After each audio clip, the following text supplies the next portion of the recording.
kind of disagree. I think you and I disagree on priorities, and I think that we're different in terms of experience. I bring a depth of experience in the community from serving on the community council. I bring a set of political skills and experience working with Congressman Henry Waxman, helping to build a child care center at my law firm.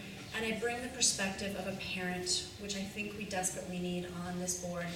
So you here in this room, the voters here in this district, have a real choice in the election. And I think the choice is between a choice of status quo and a choice for change. I want to thank all of you for coming and being a part of this tonight.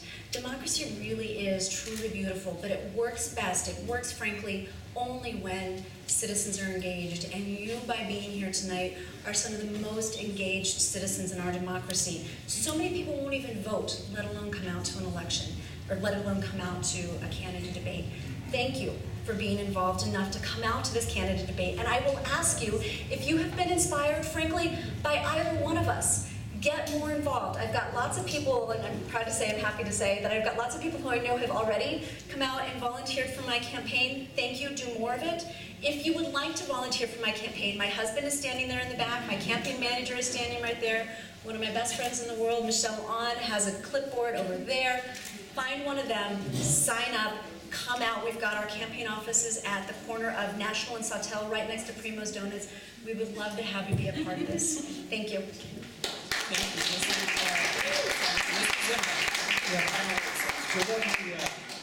Let me also, I want to thank Kate for a vigorous and mostly positive debate.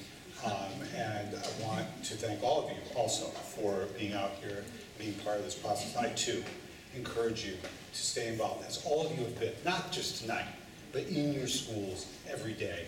That is what makes the difference. We do need to talk a little bit about difference at the end of this conversation. It is important to clarify something that was hinted at. I want to be very, very, very clear. I've been an independent voice on this board. No matter who endorses or doesn't endorse me, I've never once been afraid to stand up and put children first. And that is what I will continue to do. That is when I stood up, whether it was on the Padilla bill, whether it was on other issues that were, that I felt were critical kids first issues. That's what we do. That's what I've done. That's one of the reasons why we're in this fight right now. Because there's not a lot of tolerance for independent thinking, independent votes, independent actions on school boards. But that's what I've brought, and that's what I'll continue to do. And that's why the endorsements I've won have been hard won, and I'm proud of it, because they're honest endorsements in the full light of day about who I am. And that is also important in this moment, because I'm going to argue to you that there is an experience difference here. There is a life work difference here. It's not a good or bad. It's about where you've been, who you've stood with, for how long, when it was how difficult. And that's what I bring to the table. I'm going to argue to you that what our kids have needed and what they do need now is an experienced educator and an effective advocate. That's what I've been. That's why I've been able to save positions and programs in our schools that matter the most. That's what I'll continue to do. Let me end with a story that I think captures a lot of why we're all here tonight. The last 15 days of Proposition 30, we dropped everything else, and I started every day in an elementary school or a pre-K. I ended every night in an adult school. We had two very important messages. One, no one votes alone. Everyone, even whether they vote or they can't vote, they know voters and they needed to talk to voters. The second, what we talked about, no child should ever be the victim of an economic crisis that they had no role of creating. And we went throughout our district and throughout the city with this message. There were many unforgettable moments, and especially in a campaign as emotional as this. But there's one that will stay with me for the rest of my life. I was in a elementary school in a fairly affluent section of our district.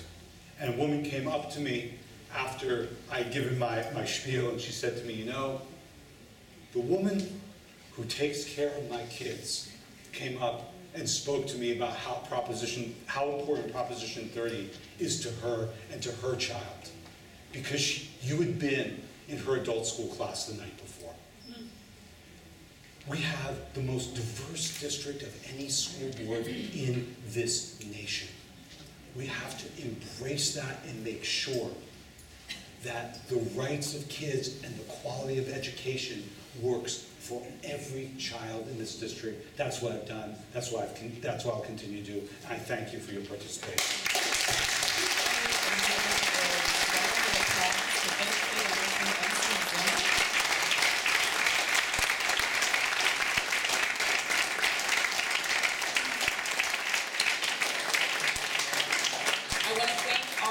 For being here tonight. I want to thank Mr. Zimmer for his service, and I want to thank Ms. Anderson for her service as well to this community. And you will have final words now from Ryan Smith from the United Way of Greater Los Angeles. Thank you so much. Please give a round of applause to K.C. Patterson, our moderator extraordinaire tonight. Where was she during the presidential campaigning? And please let's once again thank our candidates, Mr. Steve Zimmer and Ms. Kate Anderson. As I mentioned before, we have 2 more school board discussions. You can find out more information in the back. If you're not on our email list, please make sure to sign in so that we can continue telling you information. And then once again, we have a huge education summit with Mayor Cory Booker, Mayor Rahm Emanuel, and Mayor Villaraigosa happening at the end of February. Thank you and drive safely.